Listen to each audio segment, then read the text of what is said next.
Hoy vamos a arrancar con una pequeña introducción que nos va a servir para algunos temas. En Génesis 2, el Señor hace dos seres humanos, ¿verdad? En este caso se le llamó Ish e Isha. Y estos seres humanos no solo aparecen ellos, sino que en el capítulo 3 aparece un elemento adicional que es una serpiente, una hash, ¿verdad? ¿Se recuerdan que vimos que no necesariamente era una serpiente porque tenía pies, ¿verdad? Y tenía alas, según lo que dice Apocalipsis. Y este Nahash era la versión caída de Luzbel, ¿verdad? Entonces era Satanás, Luzbel, el que estaba representado por este serpiente, este Nahash. Y realmente lo que Luzbel tenía que hacer era servir, ayudar lo más que se podía a el hombre y la mujer, porque los ángeles y todos los seres angélicos, dice la Biblia, que son servidores y están puestos a disposición de Dios para poder servir a los seres humanos. ¿Y qué es lo que ocurre? Viene y incluso por eso es de que Dios no le prohíbe a los hombres tener una conversación ni una relación con él, ¿verdad? ¿Se acuerdan que sí le prohíbe llegar a un árbol? ¿Cómo se llamaba el árbol prohibido?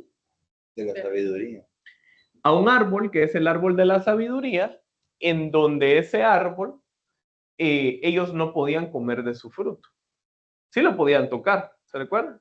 Pero lo que no podían hacer es comer de su fruto. Ahora, lo extraño, o más que lo extraño, es el símbolo que se usa, es que se recuerdan quién era perfecto en sabiduría, ¿se recuerdan? Luzbel. Luzbel tenía 3 perfecciones. Era perfecto en sabiduría, era perfecto en hermosura y era perfecto en perfección. Ahora, eso lo vamos a ver en unas semanas, cuando Eva llega y está sola porque su esposo la abandona, ¿verdad? O al revés, ella abandona a su esposo, no sé cuál de las dos. Y se mira de que ellos dos empiezan a tener una comunión mucho mayor a la que tiene Eva y su esposo, o Isha y su esposo. Viene ella y dice que la serpiente o el serpiente le dice: mira, pero no es cierto que Dios no te mandó a comer de ningún árbol. Y la serpiente lo que estaba haciendo es de que Eva se enfocara en la comida que había en el árbol. Y después de toda la conversación, dice que Eva se fijó de que ese fruto era hermoso, era rico, y que con él ella podía alcanzar la sabiduría.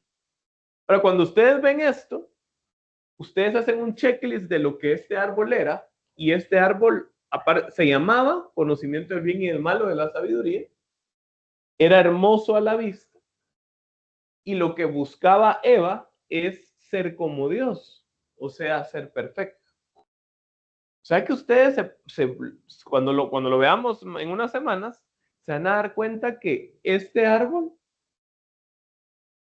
es como si fuera Satanás. O sea que realmente, ¿qué es lo que Eva quería comer? ¿Con quién quería tener una comunión completa? Porque comer, se recuerdan que el símbolo es tener una comunión. Por eso incluso cuando se come la Eucaristía o la Santa Cena, en el catolicismo se le llama comunión.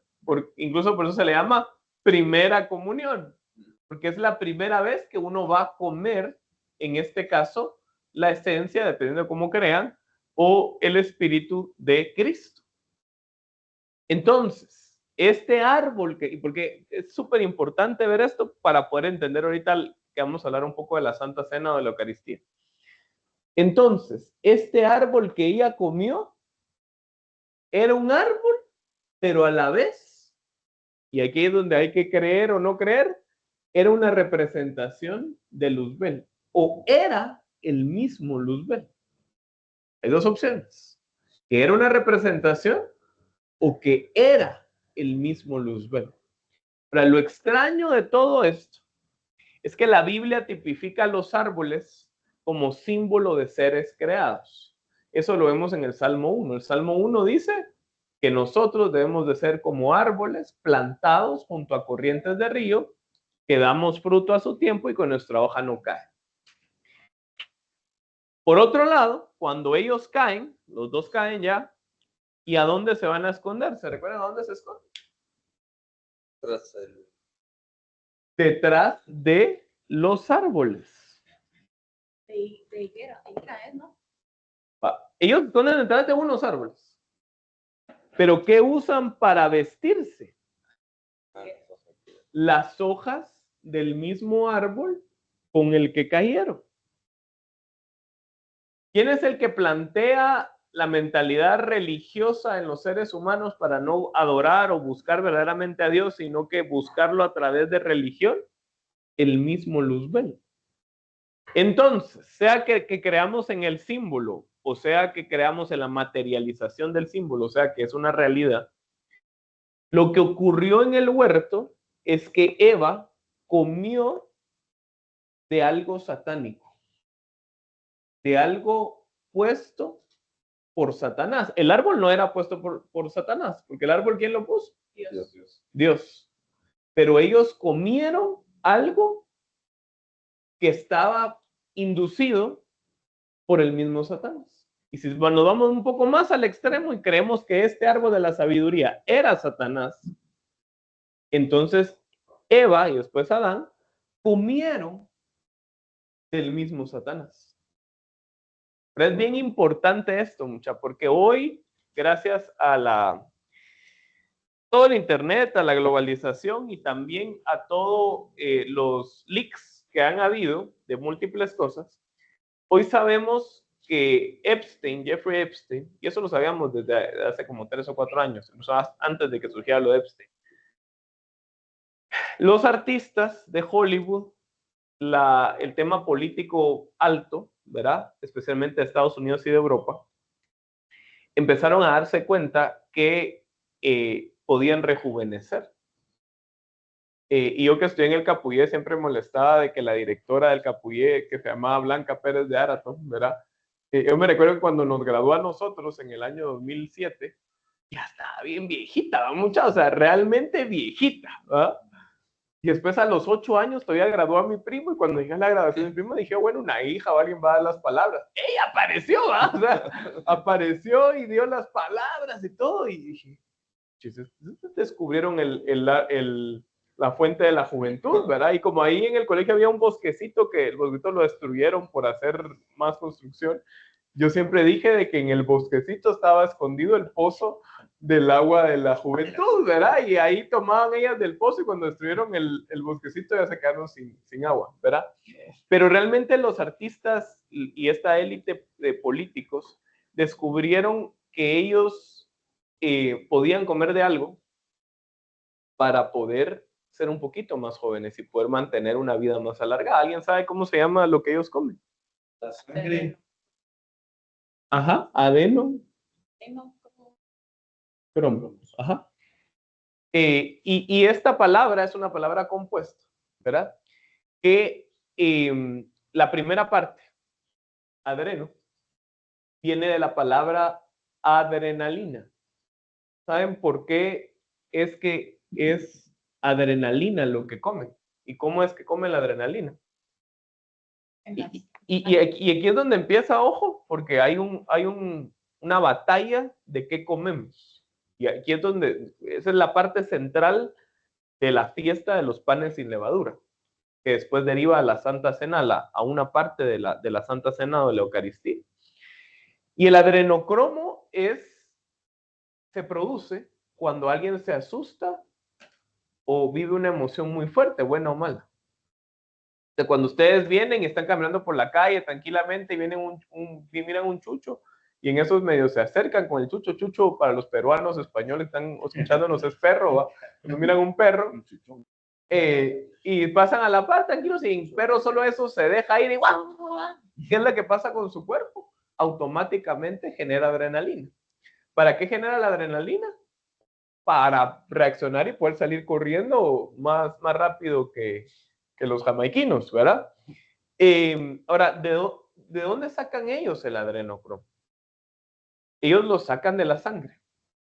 Y miren que, o sea, no es casualidad, va mucha con lo que vamos a ver hoy y con lo que Eva también hizo con Luzbel. Esto lo saca de la sangre. ¿Pero qué sangre? Ellos encontraron que hay una pureza específica en la sangre de los bebés. Y justamente ellos lo que toman o lo que beben es sangre de bebés. Por eso, y siempre se me olvida el nombre, gracias a Dios, de esta institución, pero Parenthood, ¿cómo se llama? La de... Planned Parenthood. Gracias. Planned Parenthood es una institución que tiene lugares abortistas, instituciones abortistas en todo el mundo. Incluso como una referencia, tiene más instituciones abortistas que McDonald's en todo el mundo. Hay más de Planned Parenthood que McDonald's. Y la directora de Planned Parenthood cayó así como que frita, ¿verdad? Porque alguien usó una cámara de un lapicero. Y ese alguien como que tenía ciertas influencias y llegó con la directora en una cena, lo pueden buscar en Google, si es que no lo han bajado en YouTube, ¿verdad? Y empezó a negociar con ella a cuánto le vendían el resto de los bebés que abortan. Porque ellos hacen la negociación con estos fetos abortados. ¿Por qué? Porque el feto cuando es abortado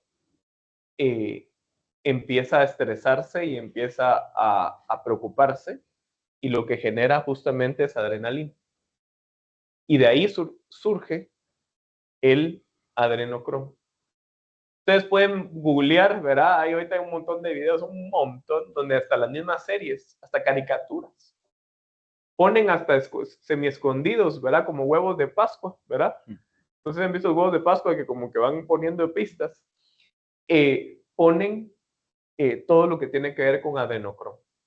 Entonces hay una batalla, hay una batalla de qué estamos comiendo. Obviamente este es el extremo, ¿verdad?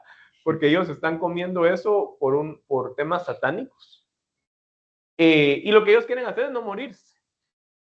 ¿Por qué? Porque saben internamente que si se mueren, van a morir 2 veces. ¿Tal? Interesante porque digamos, la sangre tiene secreto y pues fue la misma sangre de Jesús que espiritualmente creemos que nos ha limpiado, nos ha salvado, ¿verdad? Sí. Entonces, interesante cómo se van armando los cabos y hay gente que sabe secretos para mal, ¿verdad? Sí. Que muchos de nosotros tal vez ni sabíamos Por de supuesto, esto hasta aquí. Por supuesto, y otra vez, si nosotros nos acercamos a Dios, vamos a conocer sus secretos en forma de misterio. Recuerden que el misterio es un secreto revelado y eso nos va a hacer una transformación buena en nuestras vidas. Pero hay gente que se ha acercado al otro lado y ha dado su alma, su vida a Satanás, y Satanás le cuenta los secretos. Recuérdense quién era el cuidador de los secretos. Satanás. Y Satanás le cuenta esos secretos, pero no para un proceso transformacional de bien, sino que lo hace para generar más maldad. Por eso todo el tema de la IA, o sea, no es que satanicemos la IA, yo la uso, todos la usamos. Pero el trasfondo, el origen, de dónde vino, quién tuvo la inteligencia para poder hacer una inteligencia mayor, porque ustedes se ponen a pensar, ¿a alguien se le ocurrió hacer algo que fuera en unos años 1.000.000 de veces más inteligente que el ser humano? ¿De dónde vino eso? Entonces, otra vez, es una lucha, ¿verdad? Ahora, aquí vamos a hablar el día de hoy, porque vamos a ver la fiesta de los panes sin levadura, de la importancia de comer bien. Y comer bien en lo material viene de este caso, incluso Jeffrey Epstein, no sé si ustedes lo vieron, espero que cuando subamos este tema a YouTube no me lo bajen, pero realmente Jeffrey Epstein se descubrió en todo el leak que hubo de sus documentos y todo, que él lo que pedía eran bebés. Leonardo DiCaprio está involucrada esta señorcita de pelo corto, que dicen que ella es la más gruesa, no me recuerdo cómo se llama, pelito corto que es medio controversial, Creo que es Ellen DeGeneres. ¿Ellen qué? DeGeneres. DeGeneres. No sé si DeGeneres por degenerada, pero sí, realmente, sí, por ejemplo, todo el tema de la simbología ¿se recuerdan de aquella película del náufrago? Y que el personaje Tom Hanks hacía su pelota que tenía marcado que parecía sangre. No sé si era con sangre o no, pero Sí, con sangre, con la mano. Se corta la mano. va. Y hace su tema donde es Wilson, ¿verdad? Esa misma simbología la usa esta de DeGeneres para hacer cuadros y para tener una cierta simbología entre ellos del tema de la sangre, ¿verdad? Entonces, obviamente esto es en lo material, ¿va? Mucho. Pero en lo espiritual, nosotros también tenemos que comer lo que es correcto. No podemos comer lo que viene de Satanás. Entonces, aquí hay dos caminos. Satanás nos va a ofrecer una comida y Dios nos ofrece otra comida. La pregunta es, ¿qué vamos a comer? ¿Verdad? Si vamos a comer lo que Satanás nos ofrece o vamos a comer lo que Dios nos ofrece. Por eso Gálatas 5 compara todo esto a dos frutos, el fruto del Espíritu y el fruto de Satanás. El fruto de Satanás conlleva pecados sexuales, pecados de mentira, pecados de codicia, ¿verdad? El fruto del Espíritu lleva amor, paz, dominio, fe, ¿verdad? Templanza, etc. Ok, entonces con esta introducción también es importante mencionar que... Aquí, gracias. Es importante mencionar que Dios, y eso es lo que hemos estado viendo, y ya el equipo ya me regañó que no haga una introducción tan larga, entonces lo voy a hacer súper corta, que Dios hace 7 fiestas. Y el formato de estas fiestas es 3 más 1 más 3. Ese es el formato de la fiesta. Entonces, hay 3 fiestas que Cristo ya cumplió en su primera venida. Y hay otras 3 fiestas que Cristo va a cumplir en su segunda venida. Esto coincide con estas que son las fiestas de primavera y estas son las fiestas de otoño. Eso suceden en distintas partes del año, ¿verdad? Y esta que queda como una fiesta de verano, ¿verdad? Diría Olaf, ¿verdad? Entonces, esa fiesta de verano justamente es el paréntesis que Dios abre. Dios abre un paréntesis espectacular para que nosotros, los que no somos judíos, pudiéramos accesar al misterio de la gracia de la salvación de Cristo Jesús. Y este es el tiempo de la iglesia, ¿verdad? Entonces hay una primera venida, una segunda venida. En estas 3 fiestas iniciales, Dios marca un memorial de 2000 años, ¿verdad? Más o menos, en donde Él hace que los israelitas repitan año tras año, ¿verdad? Como un tema de repetición, de aprendizaje por repetición, en donde ellos repiten 3 cosas. Primero, la fiesta de la Pascua. Segundo, la fiesta de los panes sin levadura. Y tercero, la fiesta de las primicias. ¿Para qué significan estas fiestas? Bien sencillo. La Pascua significa la muerte de Cristo, porque muere un cordero, ¿verdad? Y con su sangre es puesta en los dinteles para que el ángel de la muerte no pase. Esto significa que a través de la muerte de Cristo, de esa cruz, nosotros podemos ser libres de la muerte, si creemos en Él, ¿verdad? Y tenía que ser inocente, sin mancha, ¿verdad? Todo lo que hemos visto. Panes sin levadura, hoy lo vamos a ver, y esta es la sepultura. Ahora, es impresionante esta figura, porque cuando Cristo es sepultado, es como cuando un pan entra en el horno. Hoy les traje una imagen de inteligencia artificial en donde, no sé si quienes han ido a mi casa a comer pizza, ¿verdad? Pero para los que han ido, saben que yo tengo mi hornito de pizza, pero de esos como antiguos, ¿verdad? Artesanal, gracias. Y esos hornos son parecidones a los que usaban en Egipto, ¿verdad? Para poder hacer el pan. Pero cuando ustedes ven el horno y lo abren, se dan cuenta que se parece, es que es impresionante cómo Dios deja las figuras, porque se parece, ¿verdad? Yo lo dibujo y es algo así, ¿verdad? Y se parece a la cueva donde Cristo entró. Entonces, así como la masa entró, solo que sin levadura, así el cuerpo de Cristo entra en la sepultura sin levadura. Es impresionante. Pero es más impresionante, hoy lo vamos a ver, primero Dios, que Cristo hace una doble simbología de esto. ¿Se recuerdan que la levadura tenía que ser sacada? ¿Se recuerdan? Pero la levadura en la Biblia es mencionada como pecado, hoy lo vamos a ver, pero también como algo de bendición, algo bueno. Entonces tiene una dualidad en su simbología. A veces significa pecado y a veces significa algo bueno. Entonces, ¿qué ocurre con Cristo cuando es sepultado? ¿Alguien sabe qué ocurre en esos 3 días? Ahora, antes de los 3 días, ¿Cristo muere qué día? Según nosotros. Viernes. Viernes, va. Supuestamente viernes. ¿Y cuándo resucita? Domingo, en la mañana. Contemos. Entonces se atreven a contar, pues, ¿verdad? ¿Se recuerdan que es de 6 de la tarde a las 6 de la tarde del día siguiente? Así se cuentan los días, ¿verdad? Entonces, él muere entre las 3 y las 6, ¿se recuerdan? Sí. Entonces, el viernes. De viernes a sábado, entonces, ¿cuántos días es? Y del sábado al domingo en la mañana, ¿cuántos días es? Medio, porque las 6 de la mañana, si fuera las 6 de la mañana, que dice que ya había salido un poco el sol cuando llegó, porque antes de que saliera dice que no había sol, una de las mujeres. Entonces, ¿es cuánto? ¿Un día cuánto? Un día y medio. Pero Cristo mismo dijo que él iba a dejar la señal de Jonás.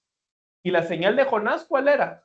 Estar cuántos días en la ballena, dirían por ahí, en el pez, que se cree que es Leviatán. ¿En cuántos días? 3 días.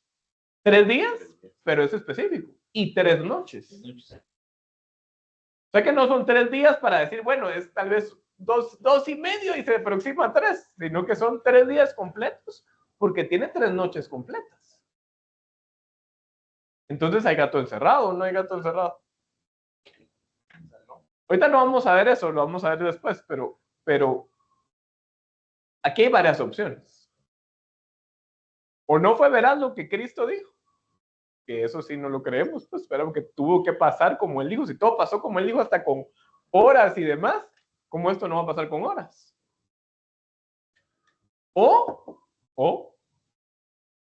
el día que murió no es el día. O el día que resucitó no es el día. O ambos. Entonces, esto obviamente es cuestión de forma, pero es bien importante saberlo porque tenemos que tener la certeza de que Cristo sí cumplió cada una de las profecías que dijo. Porque entonces, si no, ahí pueden entrar un poquito la duda. Pero bueno, asumiendo de que sí creemos que son 3 días y 3 noches, significa que desde su Pascua, toda su sepultura dura 3 días y 3 noches. Ahora, ¿qué hizo en esos 3 días Cristo? ¿Qué hizo? ¿Alguien sabe qué hizo? Fue el Seol a vencer, ¿no? Bajó al Seol. Ahora, bajó al Seol para varios propósitos. Uno de esos propósitos, y por eso lo estoy mencionando ahorita, es nuevamente panes sin levadura, solo que es la simbología contraria. ¿Se recuerdan que había que sacar la levadura de la casa? Y la levadura en ese caso es el pecado, es mala, pero hay una simbología buena donde si yo saco la levadura de la casa, es algo bueno. Ahora, ¿qué fue lo que hizo Cristo cuando bajó al Seol? ¿Qué había en el Seol? Muertos. Había un montón de gente muerta. ¿Y qué fue lo que Cristo hizo? Para los que creen eso, porque hay gente que no cree, les predicó. Y cuando les predicó, algunos creyeron, algunos no. Y a los que creyeron, ¿qué fue lo que pasó? Entonces, ¿qué fue lo que hizo Cristo en el Seol? Sacó la levadura de la masa. En este caso, sacó lo bueno de lo malo. Entonces, en la fiesta de panes sin levadura, no solo él se presentó como un pan sin levadura, sino que también sacó la levadura de la masa que estaba en el Seol, sacando a la gente que había creído en él. El pan sin levadura, que yo no lo he probado, pero es menos rico. ¿Sí? Es menos como... El más cercano, deseable. el más cercano es el pan pita. El pan pita. Cuando ustedes lo prueban, está todo apachado, ¿verdad? Y cuando lo prueban es amargo, ¿verdad? Es un poco amargo, no sabe a esa delicia y ese olor delicioso del pan. Incluso cuando lo cocinan, no huele como a pan. Podría ser la similitud, digamos, de que, digamos, a veces el orgullo y todas las cosas que tenemos Pecado. nos adornan, digamos, pero nos llenan de cosas, de pecado, digámoslo así. La simbología, y lo vamos a ver ahorita en un rato, es de que el pecado es rico, muchachos. Es rico. Más porque nosotros tenemos una condición caída, entonces nuestra condición caída, como que fuéramos leones, la simbología es como leones. Los leones, antes de la caída, ¿cómo estaban los leones? Les pasaba una cebra enfrente, puro Madagascar, ¿verdad? Les pasaba una cebra enfrente, ¿y qué les pasaba a los leones? Ah, ¿cómo estás, amiga cebra? ¿Va? Buena onda. ¿Qué pasa cuando al león le pasa hoy una cebra enfrente? Se la quiere comer aunque ya esté saciado. Lo mismo pasa con el pecado, con nosotros. Ese pan delicioso con levadura es como que fuera esa cebra. Y nosotros somos los leones hambrientos donde tenemos una condición pecaminosa en donde a cada rato queremos pecar. Y en la cebra obviamente es ese pecado, ese pan con levadura en donde queremos hacerlo una y otra vez porque es rico, ¿verdad? Va. Entonces, estas dos fiestas empieza el mismo día, se unen el mismo día. Y vamos a ver más adelante que la fiesta de panes sin levaduras dura 7 días, o sea, 6 días más. Y luego ocurren las primicias, que lo vamos a ver más adelante. Ok, entonces con esta pequeña introducción vamos a leer Lucas 22:7, nos quedamos a la mitad de la historia, vamos a leerlo otra vez en el inicio, solo para no perder el hilo. Entonces, Lucas 22:7 dice, tal vez ahí alguien me ayuda a leerlo, Jacobo, dígame ¿no? Llegó el día de los ácimos, en que se había de sacrificar el cordero de Pascua, y envió a Pedro y a Juan diciendo: id y preparadnos la Pascua para que la comamos. Ajá, dale hasta el 2. Ellos le dijeron: ¿dónde quieres que la preparemos? Les dijo: cuando entréis en la ciudad, os saldrá al paso un hombre que lleva un cántaro de agua. Seguidle hasta la casa en que entre y diréis al dueño de la casa: el maestro te dice, ¿dónde está la sala donde puedo comer la Pascua con mis discípulos? Él os enseñará en el piso superior una sala grande ya dispuesta. Haced ahí los preparativos. Muy bien, esto ya lo vimos esta señal milagrosa, ¿verdad? La cual era una señal secreta para que Satanás no supiera a través de Judas en dónde es que iba a ocurrir, porque si él lo sabía con anticipación, Judas hubiera ido de una vez a ejecutar el plan y lo hubieran agarrado antes de institucionalizar la comida del Señor, la cena del Señor. Entonces esto es importantísimo. Versículo 13, Jacob, por favor. Fueron y lo encontraron tal como les había dicho y prepararon la Pascua. Va, buenísimo. Entonces, aquí están los dos conceptos. Primero, era la noche, era el día en donde se celebraba la Pascua.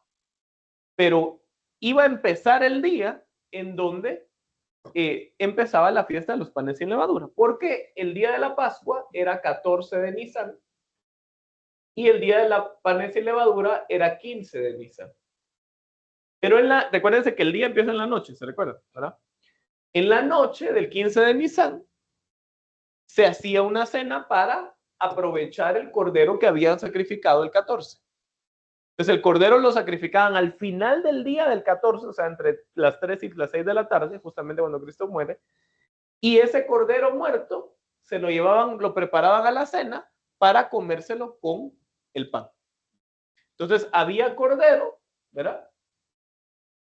Y esto está denotado con la sangre, porque esa era la importancia. Y había pan sin levadura. Y aquí por eso esa escritura que acabamos de leer mezcla las dos. Empieza con, este es el día de panes sin levadura, y termina con el versículo 13 donde dice, y prepararon la Pascua. Entonces mezcla Pascua con pan sin levadura en una sola cena. Ok, ahora vamos a ir al espejo de esta historia, solo que en el Evangelio de Juan. Los evangelios no coinciden vis a vis en esta parte de la cena, sino que unos cuentan una parte, los otros otra, y como que se dan traslapando. Recuérdense que si esto es verdad, es el testimonio de alguien que fue un testigo de primera mano, no necesariamente deberían de coincidir los mismos hechos, si no sería una falacia la Biblia. Por eso es de que a veces no coinciden las cosas. Como que imaginémonos de que alguien secuestró a alguien aquí abajo y el policía dice, yo vi a alguien que se fue en el carro rojo y salió corriendo, pero el otro que estaba allá ni vio el carro rojo. Lo que vio era que tenía una pistola y que la pistola no sé qué le dijo el ladrón, pero el policía ni siquiera escuchó lo que le dijo al ladrón. Entonces, ¿por qué se dejan 4 evangelios?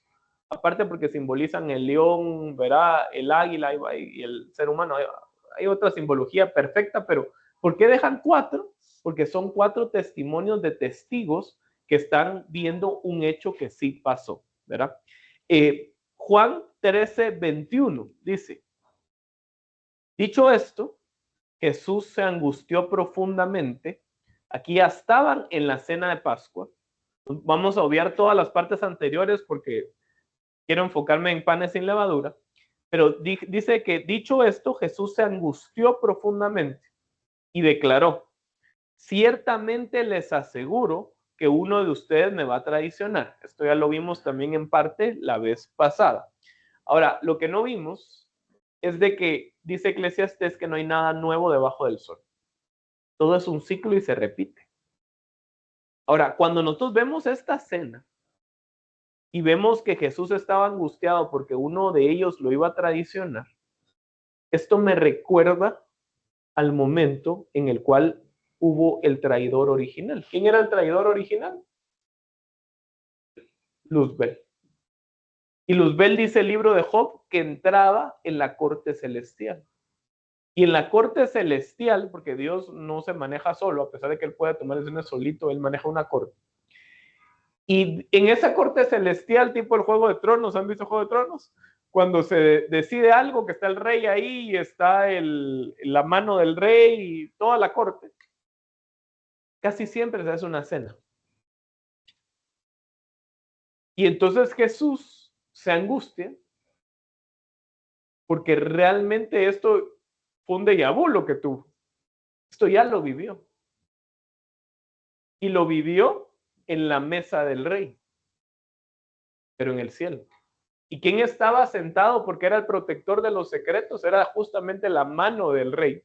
Para los que no han visto Juego de Tronos, ahí miran la función de la mano. Incluso hay una mano que fue cambian de mano del rey. Mano del rey es como que el funcionario más cercano, ¿verdad? Y hay una mano en el Juego de Tronos que era experto en secretos, que es espectacular. Y él empieza a comerciar con los secretos, justamente. Entonces, Jesús mira esta imagen y dice, esta historia ya me la sé. Porque ya hubo uno que se sentó a mi mesa y que él me traicionó cuando se levantó de esa mesa. ¿Y qué fue lo que fue a hacer Luzbel cuando se paró y se fue de la mesa, pero en la corte celestial? Reclutar. ¿A quién reclutó Judas? A los soldados, a los guardias romanos. ¿A quién reclutó Luzbel? A los ángeles. ¿Para qué? Para traicionar, para rebelarse en contra del rey. Entonces, otra vez, no hay nada nuevo debajo del sol. Aquí otra vez ocurre esto, solo que en términos de seres humanos, ya no en términos de ángeles. Versículo 22. Los discípulos se miraban unos a otros sin saber a cuál de ellos se refería. Eso ya lo vimos. Y entonces dice el versículo 23 al 26. Uno de ellos, el discípulo a quien Jesús amaba, estaba a su lado y Simón Pedro le hizo señas a ese discípulo y le dijo, pregúntale a quién se refiere. Señor, ¿quién es? Preguntó él reclinándose sobre Jesús. Aquel a quien dé este pedazo de pan que voy a mojar en el plato, le contestó Jesús. Acto seguido, mojó el pedazo de pan, se lo dio a Judas Iscariote, hijo de Simón. Ya vimos que lo remojó no en vino, porque todavía no había llegado la institución de la cena, sino que lo mojó en una especie de dip que se llama haroset, que está hecho de cosas dulces, dátiles, higos, dulces, porque el pan que es amargo se tenía que meter en algo dulce para decir, al final de lo amargo va a haber una victoria, que es dulce, ¿verdad? Ahora, vamos al Salmo 41:9. Esta parte que estamos leyendo cumple una profecía en sí mismo. Salmos 41:9. Y aquí quiero detenerme a un par de temas para nuestras vidas. Dice el Salmo 41:9, incluso el amigo en quien yo confiaba, que comía de mi pan, ha alargado contra mí, ¿tú qué? Calcañal dice esa versión, las otras. ¿Ha extendido contra mí o ha alargado contra mí qué? Se ha puesto en mi contra, dice mi versión. Va, gracias. Se ha puesto en mi contra. Se ha puesto en mi contra. Obviamente aquí está hablando David. David tuvo un problema con su mejor amigo, ¿verdad? Y demás. Ahora, este es el cumplimiento de cuando Judas le da el pan remojado. Recuérdense que remojar el pan y dárselo a la primera persona era símbolo de que era la persona más importante de la mesa. O sea que Jesús ahí hizo acepción de personas, ¿o no? ¿Diferenció una persona de la otra? Sí, porque se la dio a Judas. O sea que Judas era la persona más importante de la mesa para él. Ahora, miren esto. Dice que incluso el amigo, quien comía de mi pan, se puso en contra mía, dice la versión de Walter. Pero aquí hay un tema para nosotros, muchachos. Y es, ¿será que nosotros sabemos ser amigos? Porque Judas era amigo o no era amigo de Jesús. ¿Jesús lo consideraba su amigo? Sí. Luzbel, ya lo borramos. ¿Era amigo o no era amigo de Eva? Sí. Sí, era amigo. Por eso después Dios los castiga y le dice, ahora pondré enemistad, o sea, ya no van a ser amigos, entre tú y ella. Entonces, hay un tema bien importante, y es, nosotros somos llamados por Dios a ser buenos amigos. Esto es un mandato. No podemos ser traicioneros, porque si traicionamos, nos estamos convirtiendo en un comportamiento que viene de Satanás, que viene de Luzbel. Lo peor que pudo pasar en esa cena no fue ni siquiera que lo entregaran a los romanos, después cuando estaban en el huerto. Lo peor era de que Jesús se dio cuenta que su amigo lo traicionaba, lo había vendido. Eso es lo peor. Por eso es de que José, yo sé que José tuvo sus bemoles y andaba todo orgullosín, ¿verdad? De su túnica y todo que le habían regalado sus papás. Pero lo peor que le pudo pasar a José era de que sus propios hermanos lo vendieran. Un comentario, una analogía que dice que Judas vendió el secreto de Jesús, de dónde iba a estar Jesús, al igual que Luzbel vendió los secretos de Dios. Exactamente. Exactamente. Recuérdense que era un juego de secretos. Y por eso mismo era el hombre que llevaba un cántaro, porque Jesús no quería revelar el secreto hasta cuando ya se haya instituido qué tenían que comer. Entonces, por eso es tan importante saber qué tenemos que comer. Es súper importante para nosotros. Va. Entonces, ¿qué tenemos que hacer, muchachos? Oscar. Ser buenos amigos. Dale, Perdona. Charlie. Hay una pregunta en el chat. Dice Judas, al igual que Luzbel, hizo negocios con los secretos, puesto que Judas vendió el secreto de dónde iba a estar Jesús, ¿cierto? Totalmente cierto. ¿Qué lo había leído? Y justamente ambos venden, ¿verdad? Por Judas en el caso, 30 monedas de plata. Ahora, la pregunta es, ¿cuál fue el precio por el cual vendió Satanás los secretos de Dios? No me voy a poner tan exquisito, pero dice que Judas se adueñó de algo que no necesariamente era de él inicialmente. ¿De qué es dueño Satanás hoy en día? Del mundo, de la tierra. La tierra no fue dada a Satanás exclusivamente. Pero no me voy a meter en esos detalles, pero sí, es totalmente cierta el símil y el tema. Vamos a regresar a Juan 13, 27.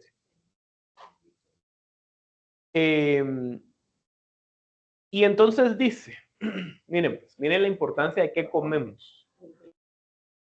Juan 13, 27. Recuérdense que Jesús estaba atribulado, le da el primer pan, el pan más importante a Judas. Ya vimos que en el Salmo estaba profetizado que su amigo lo iba a traicionar. Y Juan 13, 27 dice, tan pronto como Judas tomó el pan, Satanás entró en él. Ahora, aquí la pregunta que hacíamos la vez pasada es, ¿comió o no comió? ¿Qué dicen ustedes? ¿Comió o no comió? Andrea o Charlie, ¿me pueden buscar el versículo que dice comer dignamente, por favor? ¿Comió o no comió? ¿Quién los ve? Aquí en Juan dice Judas. Judas. Aquí en Juan dice tomó. Tomó. En Comió. otro evangelio sí dice Comió. comió. Entonces, según el otro evangelio, y otra vez es cuestión de perspectivas, porque aquí Juan solo mira que lo tomó. Y el otro discípulo mira que lo comió, lo probó. Tras el bocado. Ahora, ¿qué significa bocado? No significa lo que le hagan los chuchos para matarlos, ¿verdad? ¿Qué significa bocado? Que comió. ¿Qué comió? Que comió. Pero miren otra vez, es una lucha de qué comemos. Lo que Jesús estaba ofreciéndole a Judas, ¿era bueno o malo? Era bueno. Pero ¿qué fue lo que ocurrió cuando él lo comió? Algo malo. ¿Por qué? Porque Satanás entró en él. ¿Y cuál hubiera sido el escenario perfecto de corazón, digamos? Ajá, ahorita me lo van a leer los escuderos. A ver, dale, no sé si Charlie o Andrés están listos. Creo que lo mandaron ahorita. Ah, va, De Ya. dale. manera que cualquiera comiera este pan. ¿Qué libro es? Solo. Primera de Corintios 11, 27. Ok, dale. De manera que cualquiera que comiera este pan o bebiera esta copa del Señor indignamente, será culpado del cuerpo y de la sangre del Señor. Por tanto, pruébese cada uno a sí mismo y coma así del pan y beba de la copa. Porque el que come y bebe indignamente sin discernir el cuerpo del Señor, juicio come y bebe para sí.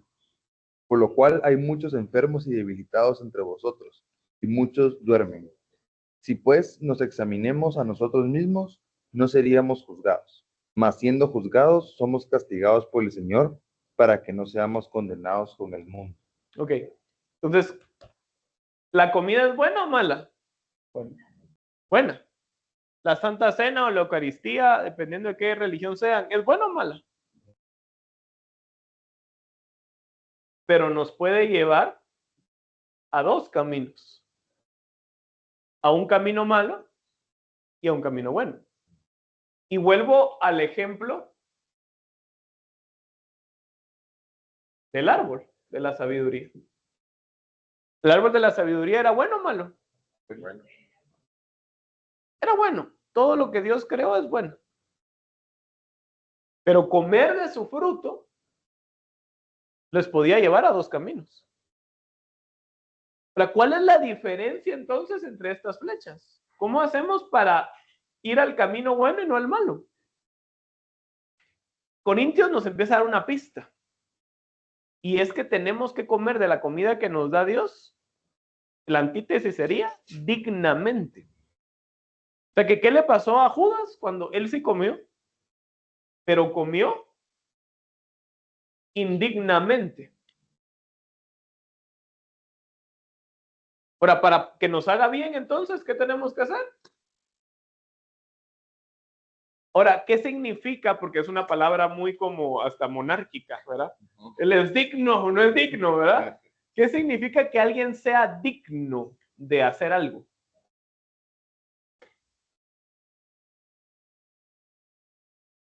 Pero no nos pongamos tan así, tan aterrizados a la Biblia. ¿Qué significa que alguien es digno de algo? Lo más común es que uno piense que uno se lo merece. Entonces, si uno dice acá, él no se lo merece, por ahí había un anuncio así, ¿verdad? Que decía, no te lo mereces. Va. No se lo merece, sí, de tanga, ¿verdad? Y este sí se lo merece. Ahora, hay otro significado que va implícito entre estas dos ideas. Y es que sí sea el momento correcto o que no sea el momento correcto. Entonces, aquí también tiene que ver un tema de momentos. No es el momento y sí es el momento. Con esa idea, si lo comparamos cuando la tentación del desierto, digamos, que igual se vuelve a repetir, pues, ¿verdad? Que le dice, come piedra, pues, para convertir esa piedra en pan. Convierte esta piedra en pan. ¿Ahí era el momento de que convirtiera la piedra? No. Multiplicación de los 10,000. ¿Era el momento de convertir esas piedras o ese pan, que era duro como la piedra, en más pan? Sí era el momento. Entonces, el milagro de sí mismo es bueno. Pero hay cosas que nosotros tenemos que no es el momento de hacerlas o que nosotros no estamos dignos de recibirlas. Una de dos. Y hay cosas que nosotros sí estamos dignos de recibirlas y que sí es el momento de hacerlas. Entonces, cuando nosotros vemos a un jovencito que tiene sus hormonas ahí todas ahí revoloteadas, ¿verdad? Y que alguien más grande le dice, mira vos, no tengas relaciones sexuales. No es que le dé un preservativo, sino que uno le dice, mira, no tengas relaciones sexuales hasta que te cases. Entonces el otro dice, ay, vos sos un pandereta, un santurión, ¿verdad? Un sacerdote, casi te falta la sotana, ¿verdad? Le dice a uno de todo. Pero ¿qué es lo que uno le está diciendo a ese jovencito? Le está diciendo, el sexo es bueno, fue creado por Dios. Pero la diferencia es, si uno se lo come indignamente cuando no es el momento, o uno se lo come dignamente cuando sí es el momento. Lo mismo pasa con el adulterio, lo mismo pasa con la mentira, lo mismo pasa con casi la mayoría de pecados. Entonces, vamos a regresar. Dice, entonces aquí hay un tema bien importante en el 13:27. Dice, tan pronto como Judas comió del pan, Satanás entró en él. Entonces, si uno come indignamente, ¿qué es lo que pasa con el alma de uno? Se abre de par en par, como cuando uno mira una película de miedo, y cualquier cosa que haya afuera, porque Satanás no creo que seamos tan importantes para que Satanás entre, Satanás mismo, pues, otra vez, pero cualquier cosa que haya afuera, unos secuaces ahí de Satanás, ¿qué es lo que pasa con uno? Entran. Entonces, todo esto es símbolo de pecado y todo esto es símbolo de santidad. Entonces, cuando uno peca, muchas veces abre su alma y entra lo que tengan que entrar. Les he contado la historia de mi amigo que vive hoy en Estados Unidos, en donde él, los dos conocían a Cristo, ¿verdad? Pero eran bebés espirituales. Y así iban a casar, tenían anillo, les hacía falta 6 meses para casarse, se habían guardado para casarse. Y en el cumpleaños de él, 6 meses antes de casarse, unos amigos, ¿verdad? Otra vez, no hay que dejar entrar la levadura. Unos amigos, que eran levadura, vinieron y en el cumpleaños le dijeron, mira, te lo vamos a celebrar y de una vez celebremos la despedida de soltero. Y cuando celebraron la despedida de soltero y el cumpleaños, le llevaron a la levadura a la casa, ¿verdad? Por si algún niño lo está escuchando, que me pasó de que había niños que lo estaban escuchando. Le llevaron la levadura y la masa se leudó.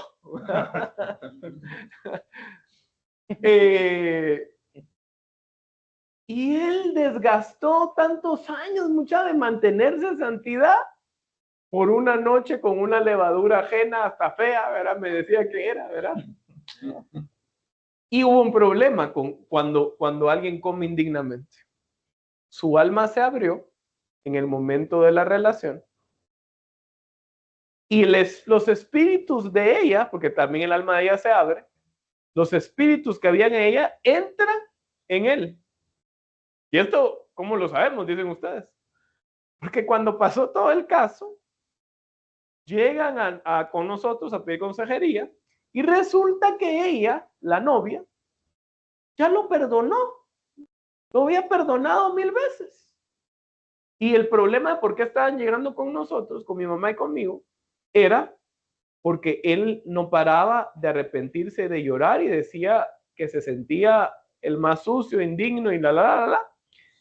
Y eso llevó días después, semanas después, a una depresión que casi lo desahucia en un hospital. Estuvo en el hospital, parecía calavera. Y nos dimos cuenta que la que tenía la depresión, el espíritu depresivo, era la levadura. Y entonces ella, en el momento de tener la relación con él, hay una transferencia de espíritu. Por eso es de que los creen que la transferencia de sangre no se puede, porque a que no se puede la transferencia de espíritu. Y entonces la transferencia de espíritu pasa y entonces él se queda con eso. Él era una persona feliz, bien feliz antes de eso.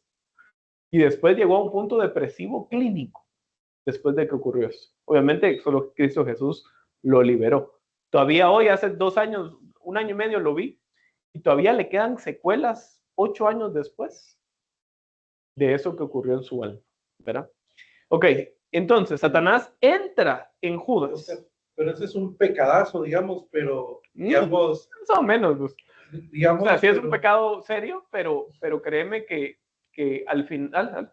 que la gente tiene miedo cuando en la iglesia, por lo mismo, por todo lo que estamos hablando, así como que, ¿será que me la como o no me la como? ¿Participo o no participo? Por esto mismo que estamos hablando. Sí. Pero siento yo que ha de ser como la parte que yo estoy tratando de discernir es qué nivel de pecado, porque ahí es como un pecadazo, está bien fácil decir, no, totalmente indigno. Pero digamos, uno puede pecar con la vista, con la mente, sí, con las palabras. Sí. Entonces, ¿hasta qué momento uno pudiera ser indigno? Wow. Ya nos metimos a otro grado, pero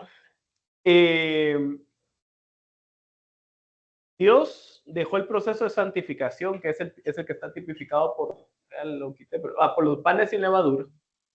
Esta es salvación, esta es santificación y esta es glorificación o resurrección en nuestra vida. Salvación por gracia, santificación, tenemos que hacerlo continuamente, ahorita lo vamos a ver, y glorificación sucede, ¿verdad? En nuestro proceso de santificación es un proceso, por eso es que los panes sin levadura, ¿cuántos días es que ocurren? 7 días la fiesta, porque es un proceso, es un ciclo completo. 7 días lo que significa es ciclo completo. Entonces, si es un proceso, Walter, hoy en día el Espíritu Santo que está dentro de nosotros, o que está fuera de nosotros, cualquiera de los dos escenarios, Él nos está hablando y nos dice, mira, Waltercito, quiero que te quites el orgullo. No les voy a ponerle el nombre, Oscar. Oscar, quiero que te quites el orgullo. Pero si Dios me está diciendo eso a mí, y yo lo siento, adivinen cómo yo tengo que comer dignamente. Poniéndome a cuentas de ese pecado que Dios me está pidiendo hoy. Yo ahorita no tengo la revelación, sin escondido tengo otro pecado que tal vez no me he dado cuenta yo. Pero de los que sí me he dado cuenta, y de lo que sí estoy pasando mi proceso, en eso sí tengo que comer dignamente. Ahora, dignamente no significa comer de forma perfecta. Significa comer habiendo hecho cuentas. Son 2 temas distintos. Porque uno puede caer. Pero si el justo cae 7 veces lo va a levantar Dios. Entonces, ¿qué significa comer dignamente? Lo vamos a ver en un rato. Estar con las cuentas ajustadas, con las cuentas completas. Y eso, la palabra clave para esto es vulnerabilidad. ¿Qué es lo que los fariseos hacían? Incluso Cristo mismo dice que la levadura de los fariseos es la hipocresía. Hipocresía. Hipocresía. Entonces, ¿cuál es lo contrario a la hipocresía?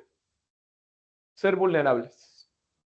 Si ustedes tienen un problema, yo tengo un problema, tengo que decirlo. Todos acá, la mayoría saben que tengo un problema de orgullo, que estoy trabajando.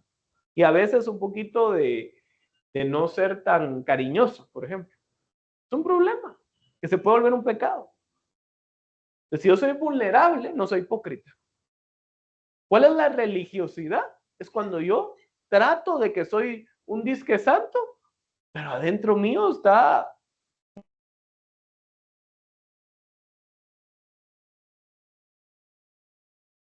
Estás en mute, Oscar. Ahorita no se te escucha. Alguien me silenció, fíjate vos, increíble esto. Ahí sí. Y yo creo que la suegra, ¿va? Mi ex suegra está conectada, ¿va? Yo les contaba de esa que esta señora nos pedía ayuda, mi mamá la aconsejaba, la ministraba, ¿verdad? Y todo. Y en la noche cuando llegaba a cenar con su hija, habían otros novios de las otras dos hijas, no me servía a mí de cena. O sea, le servía a todos, esa doble camarón, ¿verdad? De la patria, ¿verdad? Que con arete y con tatuaje y todo, doble camarón. Y a mí me dejaba el plato vacío, ¿verdad? Y cuando íbamos porque muchos de esos días, algunos de esos días eran servicios en su casa o grupos en su casa.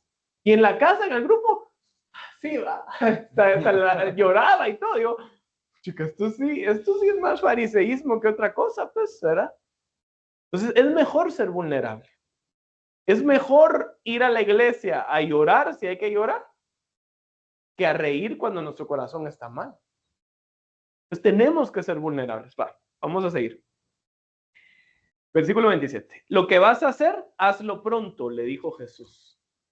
28. Ninguno de los que estaban en la mesa entendió por qué le dijo eso Jesús. Como Judas era el encargado del dinero, o sea, el tesorero, ¿verdad? Ojo con los tesoreros, ¿verdad? Algunos pensaron que Jesús le estaba diciendo que comprara lo necesario para la fiesta. Miren cómo se corrobora la veracidad de las escrituras con esta parte tan chistosa, en donde estaban medio confundidos con qué es lo que Jesús les había dicho. Que comprara lo necesario para la fiesta o que diera algo a los pobres. Algunos decían, pero ¿por qué mandó a Judas? El plan no es para darle algún dinero a los pobres hoy en la cena para que cenen, ¿verdad? Versículo 30. En cuanto Judas tomó el pan, aquí ya vimos que sí lo comió en otros evangelios, salió de ahí y ya era de noche. Ahora, ahorita vamos a ver que Jesús institucionaliza la Santa Cena, la Cena del Señor o la Eucaristía. Judas, ¿cuántos elementos tiene la Eucaristía o la Santa Cena o la Cena del Señor? ¿Cuántos elementos? Dos. ¿Cuáles son los elementos? El pan. El pan y el vino. Este es un disque vino, ¿verdad? El vino. Voy a poner ahí las uvas para que se parezca como que es. El pan y el vino. Ojo con esto. ¿Se recuerdan que lo dipió? No en vino. Lo dipió en el dip que era dulce. Judas, entonces, ¿qué alcanzó nada más a comer? Solo el pan. Solo el pan. Y aquí hay otro tema bien importante para nosotros. Solo el pan. ¿Pero qué tenía que comer Judas también? ¿O tomar? El vino. ¿Qué significa el pan? ¿El proceso de qué? Santificación. ¿Qué significa el vino? La sangre del cordero. ¿Qué significa? Salvación. Salvación. Y luego vamos a ver que también significa resurrección, porque estos dos están unidos en el vino del Señor. Ahora, ¿qué es lo que comió Judas entonces? Solo la Santificación sin Salvación. salvación. Y eso es religiosidad. Entonces, cuando nosotros pretendemos santificarnos, pero sin ser salvos, o cuando pretendemos que nuestro hijo sea santificado sin ser salvo, estamos cometiendo un acto que no viene de la mano de Dios. ¿Cuál es el mayor ejemplo? Aquella esposa que llega con nosotros y nos dice, ore para que mi esposo ya no sea un borracho y no llegue a pescocearnos. Pescocearnos para aquí en Guatemala es pegarnos, ¿verdad? Yo no voy a orar por eso. ¿Por qué hay que orar? Para que primero sea ¿qué? Salvo. Por eso es que los dos elementos van amarrados, van de la mano, y cada uno de nosotros, los sábados, los domingos, los días que ustedes vayan, y que se celebre o la Eucaristía o la Cena del Señor, ¿cuántos elementos deberíamos de comer? Los dos. Pero yo sé que en algunos lugares no dan de los dos elementos. Entonces, ¿qué hacemos si no nos dan de los dos elementos? Pues entonces llegan a su casa, oran, santifican el otro elemento que no les dieron y consumen del otro elemento. Eso es lo que tienen que hacer. Porque que solo exista la mitad del tema es un problema. Es un problema. Porque comió solo la mitad, ¿quién fue? Acá. Judas. Vamos a ir a Mateo 26, 26. Y vamos a ver la otra perspectiva del otro evangelio. Mientras comían, Jesús tomó pan y lo bendijo. Luego lo partió y se lo dio a sus discípulos diciéndoles, toman y coman, esto es mi cuerpo. Después tomó la copa, dio gracias y se la ofreció diciéndoles, beban de ellos todos, ¿quién? Todos ustedes. Esta es mi sangre del pacto, que es derramada por muchos para el perdón de pecados. Les digo que no beberé de este fruto de la vid, ahí está la relación, ¿ya vieron? No beberé de este fruto que hoy es para salvación, de ahora en adelante, hasta el día que beba con ustedes el vino nuevo en el reino de mi Padre. O sea que hasta cuándo vamos a beber nuevamente, perdón, hasta cuándo Jesús va a beber nuevamente de esa bebida, hasta la resurrección. Que obviamente estas primicias se van hasta las trompetas, ¿verdad? Cuando nosotros resucitemos. Va.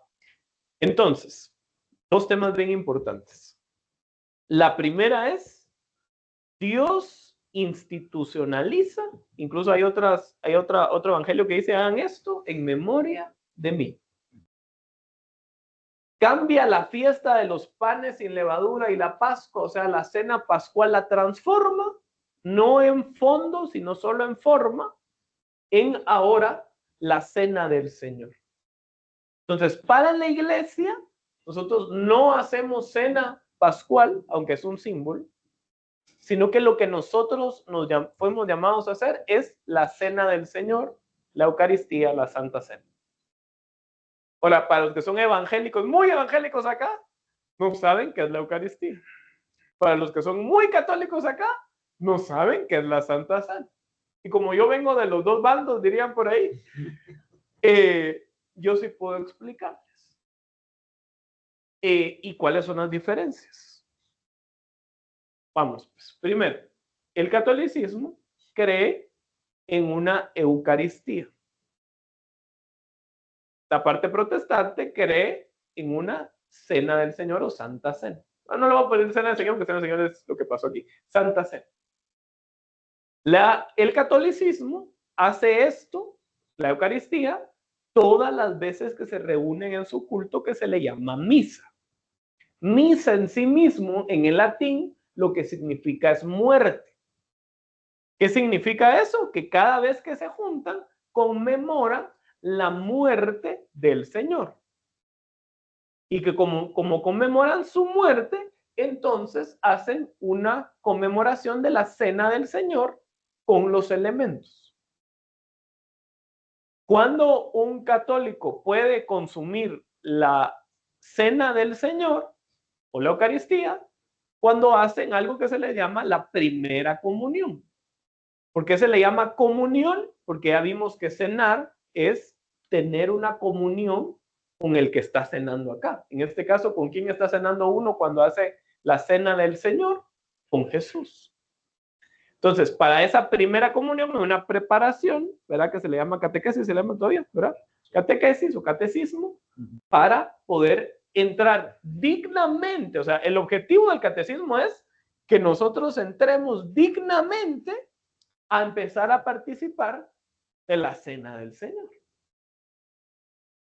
¿Qué pasa en la parte protestante? Como muchos protestantes, o la mayoría, vienen del tema católico, ellos omiten la parte del catequismo y lo que dicen es: cualquiera que ya recibió la salvación es digno de entonces consumir la cena del Señor. Ahora, el que no recibió la salvación no debería de comer, porque si no, entonces otra vez se vuelve un Judas, comiendo sin ser salvo. ¿Qué hace la parte protestante en algunas iglesias? Ese domingo, cuando hay un servicio de Santa Cena, se predica acerca de la importancia de esto para reforzar qué es digno y qué es indigno. Hasta ahí creo que va parecido. La esencia es la misma. Una diferencia de los que empezamos a ver es que la Eucaristía se da en todos los servicios. La cena del Señor, me puse a discutir ahí con Jamin y con ChatGPT que dónde surgió esa onda, pero nadie me dice nada. Pero solo se hace una vez al mes, ya litúrgicamente. Entonces ya cuando me viene a la mente la liturgia, digo yo, ¿será que todo este tema sí es bíblico o es solo litúrgico? ¿Verdad? Entonces solo se hace una vez al mes. Desde mi punto de vista, un error.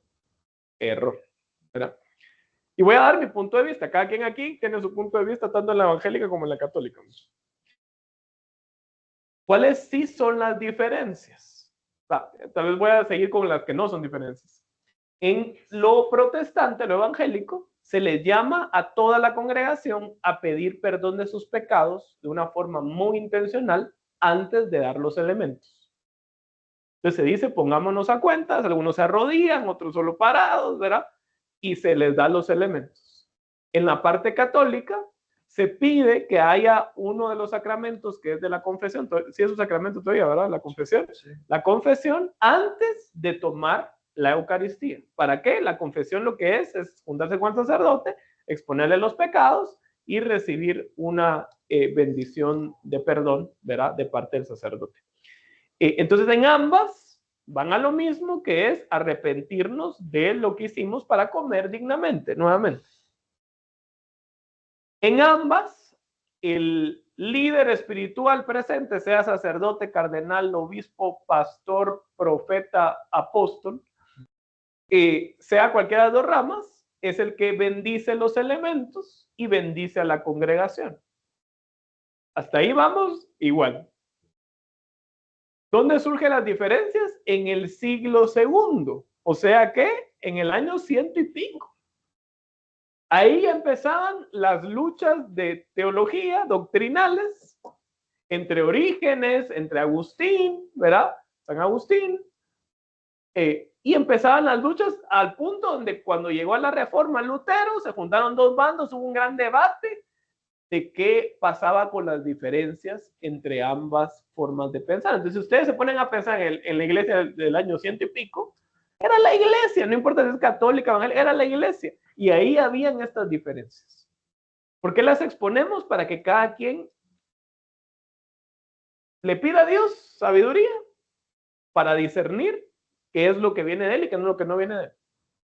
Entonces, ¿cuáles son las diferencias? La primera es, una se hace una vez al mes, otra se hace todos los días. Desde mi punto de vista, cada vez que uno se junta, deberíamos de conmemorar lo más importante de todo, que es el centro, que es lo que Cristo hizo y va a hacer por nosotros. Porque la copa también significa resurrección. Segunda diferencia, hay un término bien difícil cuando ustedes le pongan a sus hijos a hacer spelling, ¿verdad? Cuando hacen así, ¿cómo se dice spelling en español? Es como deletreo. Pónganle esa palabra, es compleja. Transubstanciación, no es como Nabucodonosor, ¿verdad? Transubstanciación. Transubstanciación. Gracias. Buen spelling el de Jacob. Transubstanciación. Va. Entonces, ¿qué significa la transubstanciación? Es que hay dos formas de pensar. Y hay intermedios incluso entre esas dos formas. Hay una forma en que se cree que cuando la persona, el líder religioso, le voy a poner, presenta los elementos, el cuerpo y la sangre se vuelven realmente el cuerpo y la sangre de Cristo. O sea, ¿qué significa? Que en esa hostia, en ese pan, en ese vino o en ese jugo de uva, aquí hay de todas las formas, ¿verdad? Realmente eso se está convirtiendo en el cuerpo y la sangre de Cristo. Y entonces cuando ustedes se lo comen, están comiendo realmente el cuerpo y la sangre. Por eso creo que es Opus Dei, no me acuerdo si es Opus Dei o algún otro, que son bien ortodoxos y rígidos en que no puede caerse ninguna migaja al piso. Incluso por eso no pueden recibir ni siquiera en su mano el elemento del pan, porque la mano está chuca es sucia, ¿verdad? Y entonces se vuelve indigno. Por el otro lado, se cree que estos elementos sirven como fiesta memorial, que ya estudiamos las 7 fiestas, que es una memoria, hacer esto en memoria de mí, de lo que está ocurriendo. Y lo que ocurre es que Cristo Jesús sí está representado, pero espiritualmente, no físicamente. Ahora, sea que crean en una o en otra, al final deriva en lo mismo, ¿no? Mucha, porque obviamente hay un tema litúrgico de cómo recibir y todo eso, pero eso son liturgias. Pero el objetivo máximo de esta cena es recordarnos que a través de su sangre tenemos salvación y resurrección, y a través de su cuerpo, de su pan, nosotros estamos llamados a santificarnos, igual que Él fue santo. Esa es la razón. Entonces, vamos a empezar a ver la fiesta de los panes sin levadura, y para eso vamos a ir a Levítico 23:6. Levítico 23:6.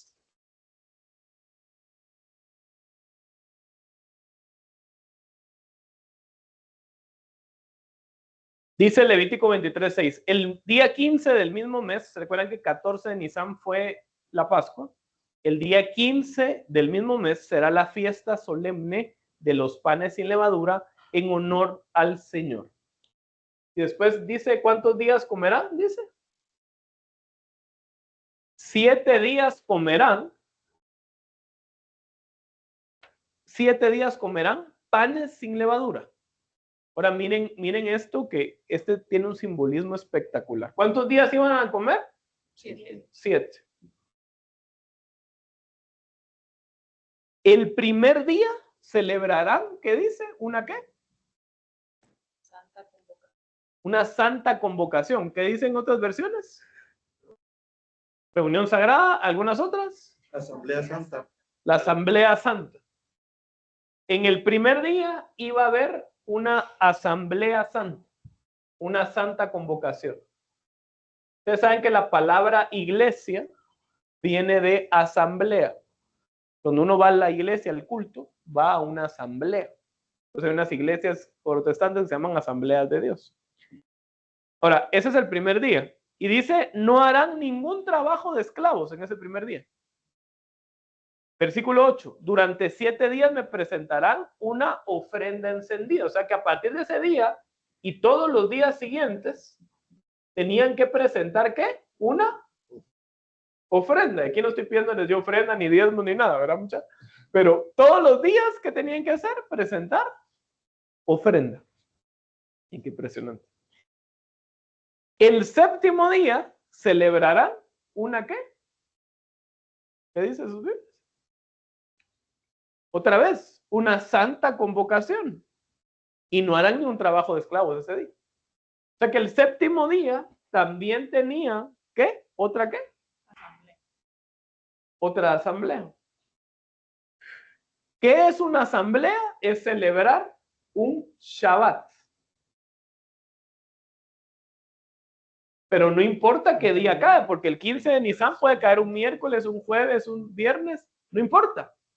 Aquí, a través de esta información, si son pilas, van a poder hilar fino por qué Cristo no murió el viernes. Y por qué hay una confusión de que murió viernes.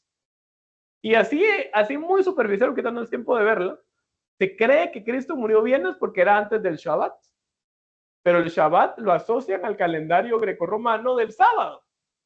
Pero realmente el Shabbat es un día donde hay una asamblea. Entonces Cristo muere el día donde hubo una asamblea, por la noche. Entonces, no necesariamente sábado. Ahí es donde empiezan a cuadrar los números. Entonces, ¿qué es un Shabbat? Para los que son viejitos en el estudio. ¿Se recuerdan Shabbat desde cuándo lo vimos? Para los que son bien viejitos. ¿Ah?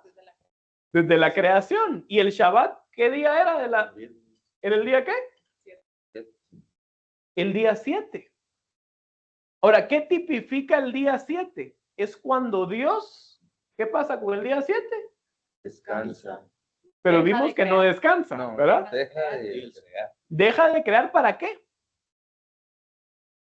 Para contemplar, para tener comunión con su creación. Entonces, el día 7, Dios está con su creación. Entonces, miren este símbolo antes de terminar, porque vamos a ir terminando. Dice que el primer día va a haber un Shabbat, o sea, un día en donde Dios está con su creación. Y luego van a pasar 7 días, que 7 días es una semana. Y ya vimos también para los que son viejitos que las semanas de Dios no son solo de días, son de años, son de grupos, de ciclos. Entonces, cuando habla de 7, lo que significa es un ciclo completo. Entonces, el primer día empieza con un Shabbat, o sea que Dios está con su creación. Y el último día termina con un Shabbat, o sea que Dios está con su creación. Y en medio de eso, ¿qué es lo que tiene que hacer el hombre? Aquí Dios no está con su creación. ¿Y qué tiene que hacer el hombre? Ofrenda. Levantar una ofrenda. Entonces la simbología es perfecta, mucho. ¿Cuándo ocurrió el primer Shabbat del día de los panes sin levadura? En la primera venida de Cristo. ¿Dios estaba con su creación o no? Jesús. Ahora, Él se va, se acaba la asamblea y tenemos que pasar 7 días nosotros, la iglesia, sin Jesús presente físicamente, hasta que llega otra asamblea y otro Shabbat. ¿Y cuál es esta otra asamblea y otro Shabbat? El milenio. Entonces, desde que Jesús viene la primera vez hasta que Jesús viene la segunda vez, nosotros tenemos que hacer algo. Y esto es lo más importante del mensaje. ¿Qué tenemos que hacer? Comer panes sin levadura todos los días. ¿Y qué significa comer panes sin levadura todos los días? Levantar una ofrenda. Búscame el versículo, Andrea o Charlie, de somos una ofrenda viva, bla, bla, bla. Levantar una ofrenda. O sea que esta fiesta, ¿por qué dura 7 días? Porque Dios nos quería decir a nosotros que la santificación no es una cuestión de un día, no es una cuestión de cuando comamos la Santa Cena. Es una cuestión de cuándo. Todos los días, repetitivamente, tenemos que estar teniendo una introspección de nosotros en, Señor, ¿qué más puedo cambiar? Señor, quiero levantarme yo mismo como una ofrenda. ¿Cómo le puedo hacer? ¿Cómo le puedo hacer? ¿Ya lo conseguiste? Charlie. Charlie GPT. Charlie GPT.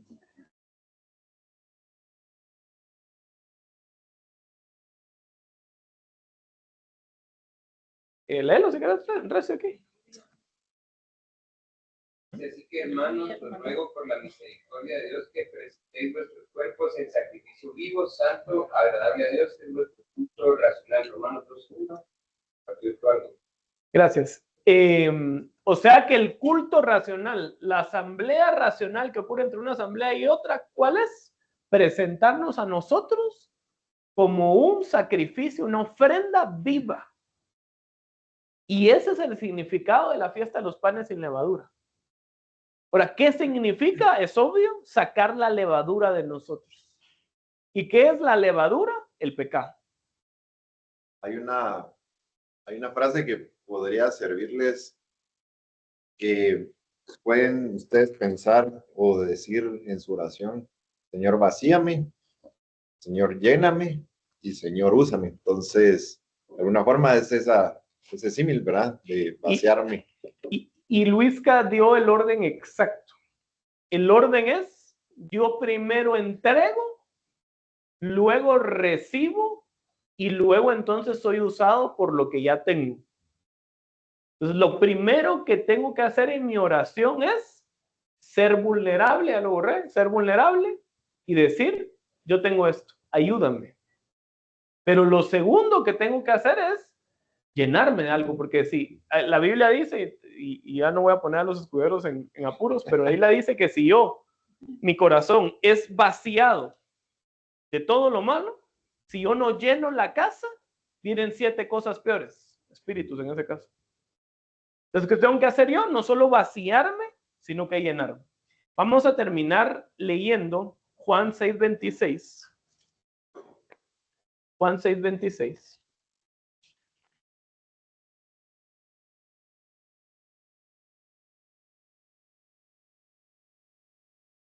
Y si quieren,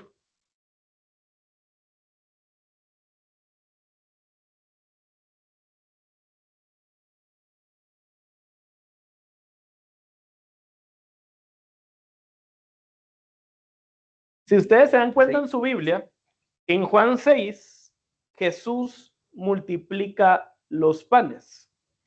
Y esta multiplicación de los panes se da cerca de la fiesta de Pascua. Eso lo dice el versículo 4 de Juan 6. Juan 6:4 dice: y estaba próxima la fiesta de Pascua de los judíos. Ahora, ¿qué ocurre? Después de que él multiplica los panes y llena de pan a todas las personas, dice el versículo 21, entonces ellos querían recibirlo en la barca. ¿Quiénes son ellos? Las multitudes, pero en ese momento llegó a la barca a la tierra donde se dirigían. Versículo 22, pero al día siguiente la multitud que estaba del otro lado del mar se dio cuenta de que ahí había solo una barca, aquella en la cual los discípulos habían subido, y que Jesús no había abordado la barca con sus discípulos. ¿Por qué la multitud estaba tan pendiente de Jesús? Porque ellos querían, ¿qué? Comida. Comida. Ahora, aquí hay un tema.